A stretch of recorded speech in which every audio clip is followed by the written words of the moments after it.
Satürn'ün disiplinli enerjisi bu hafta seni sağlam adımlar atmaya çağırıyor.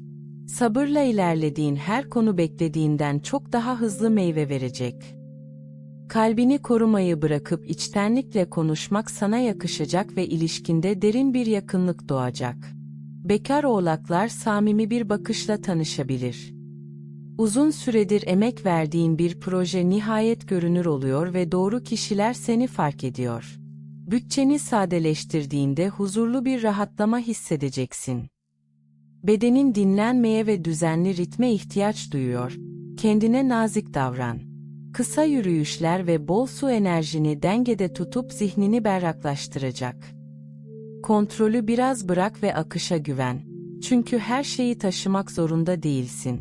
Küçük bir mola bile sana büyük bir açıklık kazandıracak.